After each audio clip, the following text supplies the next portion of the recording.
नमस्कार, मैं हूं हरबंश नागो के 37,524 करोड़ रुपए भारत सरकार ने जो एक नया इतिहास बनाया, दिल्ली अमृतसर कटरा एक्सप्रेस हाईवे बनाने का जो 2024-25 में पूरा होना है, मगर उसमें कुछ अड़ंगा पड़ना शुरू हो गया है।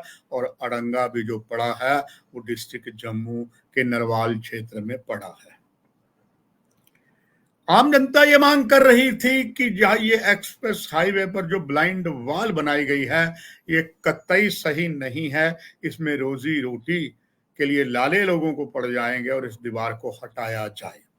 इस संबंध में एक जम्मू का डेलीगेशन सड़क परिवहन मंत्री श्री नितिन गडकरी से श्रीनगर में मिला भी था और कहा भी था कि ये जो ब्लाइंड वॉल आप बना रहे हैं ये कजवानी से मलिक मार्केट और आगे तक ये घातक है। इससे आम लोगों का जनजीवन अस्त व्यस्त हो जाएगा, व्यापार सड़कों पर आ जाएगा और रोटी पानी खाने के लिए बहुत ही मुश्किल होगी।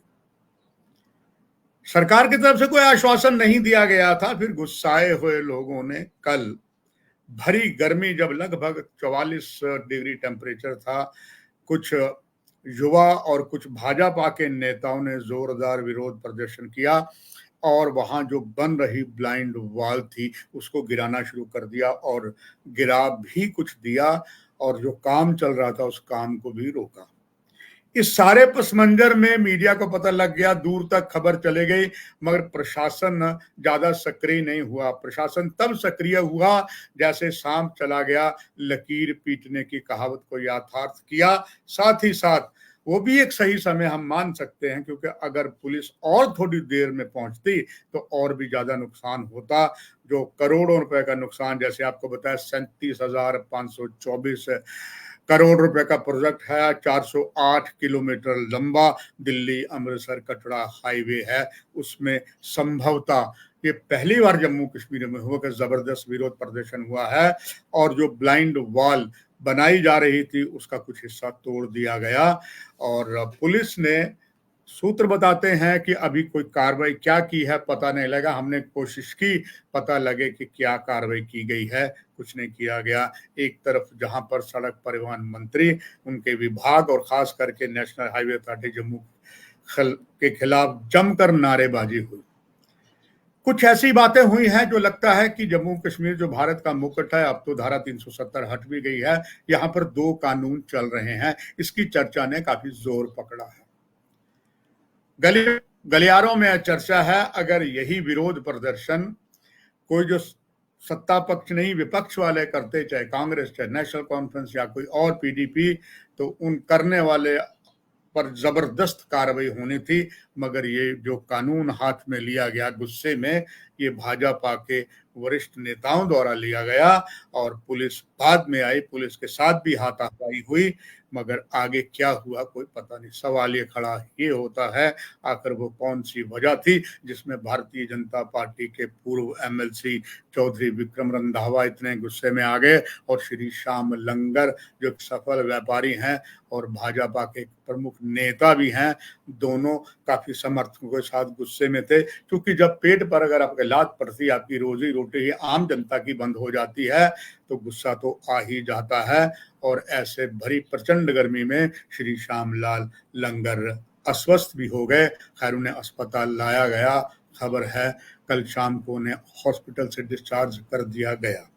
प्रशासन ने इस संबंध में समझिए कि मौन धारण करके रखा। ना तो प्रशासन की ओर से कोई ऐसी पुलिस द्वारा कोई प्रेस नोट आया, ना पता लगा, क्योंकि सोशल मीडिया सभी जानते हैं पूरे देश में कश्मीर से कन्याकुमारी तक एक्टिव है और जम्मू में भी एक्टिव है। इतिहास गवाह है, जब भी कोई घटना हुई है जम्मू का social media, print media, electronic media पहुंचा है। यहाँ भी कुछ सोशल मीडिया पहुंचा और भी पहुंचा। आज तो खैर लगभग सभी समाचार पत्रों में सुर्खियों से है। तभी मीडिया ये कहता है आखिर कौन सी वजह रही ये नेता इतने नाराज हो गए। भाजपा के नेता नाराज हों, बहुत बड़ी बात है। चुनाव कहते हैं विधानसभा का होना है और ऐसे में भाजपा के वरिष्ठ नेता ही सरकार की कारगुजारी से असंतुष्ट हैं और सरकार के खिलाफ ही विरोध प्रदर्शन कर रहे हैं, तो सरेआम हम कह सकते हैं all is not well in Bharatiya Janata party state में। और वैसे भी अमर प्रेम फिल्म का गाना था, चिंगारी कोई भड़के तो सावन उसे बुझाए, सावन जो अगर न लगाए उसे कौन लगाए। सत्ताधारी दल ही विरोध प्रदर्शन कर रहा है। अच्छा खासा मौका जो है विपक्षी दलों को दे दिया गया। संकेत मिल रहे हैं कि यह मामला भी अब लोकसभा चूंकि सत्र जारी है वहां भी उठेगा कि जब भारतीय जनता पार्टी के नेता ही अपनी ही सरकार की कारगुजारी से असंतुष्ट हैं तो देश का क्या होगा। क्या वजह रही कि सही तरीके की कार्रवाई प्रशासन के द्वारा नहीं की गई। हमारे गुप्तचर एजेंसियां बहुत सी हैं, क्या उनको ये नहीं मालूम था कि यहाँ पर भाजपा के वरिष्ठ नेता के विरोध प्रदर्शन कर रहे हैं। और बात का बतंगड़ तो बनेगा ही। और चूंकि चुनाव की बात, अब तो ये भी कयास लगाए जा रहे हैं कि विधानसभा चुनाव और हो सकता है लोकल बॉडीज के भी चुनाव हो, मगर ऐसे में भाजपा की तो किरकिरी जो पहले ही हुई है, और वो हुई है कि भारतीय जनता पार्टी कश्मीर घाटी की तीनों सीटों से बैकआउट कर गए, तीनों सीटों पर अपने उम्मीदवार नहीं खड़े।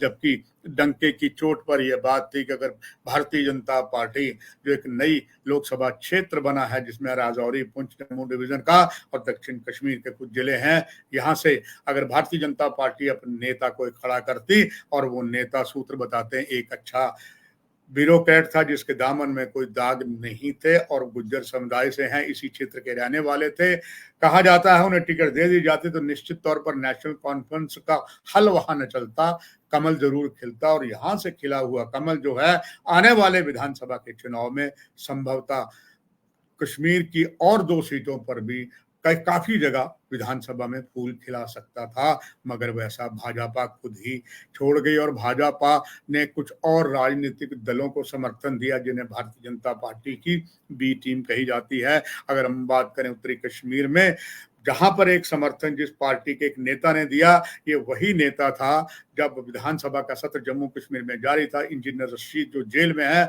वो चुनाव निर्दलीय लड़ रहे थे जिन्होंने उमर अब्दुल्ला को वहां से हराया, उनके साथ वो नेता भी शामिल था। जब बीफ पार्टी जो है वो एमएलए हॉस्टल में हुई थी, वो भी जो सपोर्ट कर रहा था भाजपा की बी पार्टी से कर रहा था। तो भाजपा की नीतियों से देश में क्या होना है, जम्मू में बहुत असंतोष है। जम्मू में ऐसे कोई जांबाज नेता थे जो अपने अपने अलग राजनीतिक दलों को छोड़कर यहाँ आए, मगर अब वो काफी कम नजर आते हैं। बहुत से बुद्धिजीवी थे।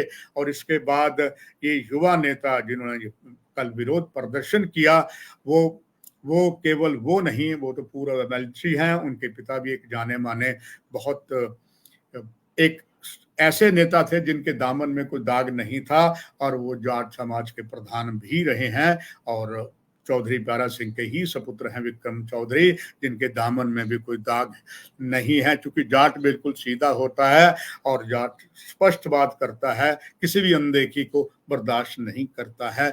मगर इन्होंने तो अपना असंतोष व्यक्त किया, मगर अब सवाल आन खड़े हुए हैं, चर्चाओं का दौर चल पड़ा है, क्या विरोध का यही तरीका था। और उसमें दूसरे सफल व्यापारी हैं, बड़े माननीय सदस्य हैं और सफल व्यापारी हैं, और वो भी अगर आते हैं सामने, वो चैम्बर ऑफ कॉमर्स में भी पदाधिकारी रहे हैं, इनका आक्रोश में आना, तो क्या प्रशासन, गुप्तचर एजेंसियां और चाहे यहाँ के जम्मू का जितना प्रशासनिक अधिकारी हैं, चाहे डिस्ट्रिक्ट जम्मू है या मंडलायुक्त हैं या डिप्टी कमिश्नर है, गुप्तचर एजेंसियां हैं, क्या इनको रोका नहीं जा सकता था? इन्हें प्यार दुत्कार कर रोका नहीं जा सकता था? और अब तो उन्होंने कानून हाथ में ले लिया है। अब भाजपा की इस कार्रवाई के नेताओं से जो विपक्ष के हाथ में एक चलते हुए एक ऐसा मुद्दा मिल गया है जिसमें भाजपा की किरकिरी होगी।